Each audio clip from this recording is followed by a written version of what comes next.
সন্ধ্যা মানেই গল্পের সময়, আর গল্প জমে তখনই যখন হাতের পাশে থাকে আটা দিয়ে বানানো মজাদার নাস্তা। বিকেল বা সন্ধ্যার নাস্তায় এরকম একটা রেসিপি হলে পেট যেমন ভরে যাবে তেমনই তৃপ্তিও পাবেন। আসসালামু আলাইকুম। তো আমি ফিরে আসছি রেসিপিতে। এখানে আমি হাফ কাপ করে 1.5 কাপ আটা নিয়ে নেব। আপনারা চাইলে এখানে ময়দাটা ব্যবহার করতে পারেন, তবে আমি আটা দিয়ে রেসিপিটা বানাচ্ছি। এখন দিয়ে দিব অল্প একটু লবণ, আপনারা আপনাদের টেস্ট অনুযায়ী লবণটা দেবেন। তারপর দিয়ে দিব 1 থেকে 1.5 টেবিল চামচ মতো চিনি। আর এরকম নাস্তার মধ্যে আপনারা যদি চিনিটা দেন তাহলে যখন এটা ভাজা হবে অনেকক্ষণ ক্রিস্পি থাকবে আর মুচমুচে থাকবে, সহজে নেতিয়ে যাবে না। তো তারপর আমি এখানে কুসুম গরম পানি দিয়ে অল্প অল্প করে এটাকে একটা মসৃণ ডো বানিয়ে নেব। আর এটাকে খুব বেশি শক্ত করা যাবে না, আপনারা দেখেই বুঝতে পারতেছেন যে আমি কতটুকু সফট একটা ডো বানিয়েছি। এখন এটাকে আমি রেস্টে রেখে দেব 10 মিনিটের জন্য। আপনাদের হাতে যদি সময় না থাকে তাহলে রেস্টে রাখার কোনো দরকার নেই। ফিরে আসছি 10 মিনিট পর। তো এরকম ছোট ছোট লিচি কেটে নেব। আর এখন যে রেসিপিটা আমি বানাবো সেটা প্রথমে একটা রুটি বেলে নেব। আপনারা দেখেই বুঝতে পারছেন যে আমি কতটুকু মোটা করেছি আর রুটিটা কতটুকু করেছি। তো এরকম চারো সাইডে আমি অল্প একটু পানি দিয়ে কোনাগুলো ভেঙে নেব।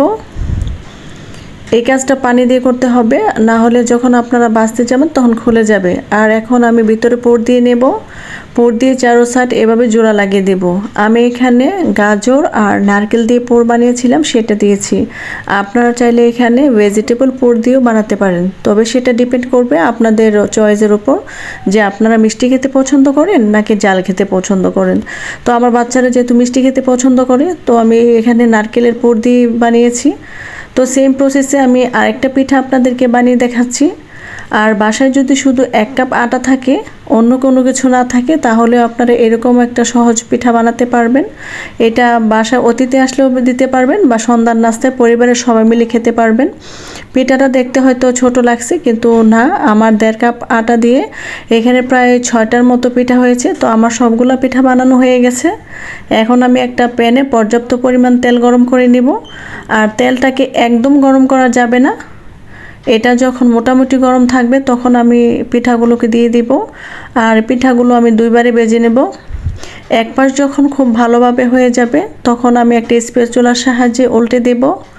এটা প্রথম দেওয়ার সাথে সাথে উল্টানো যাবে না, যখন এক পাশ একটু গোল্ডেন ব্রাউন হয়ে যাবে তারপর এটাকে উল্টে দিতে হবে।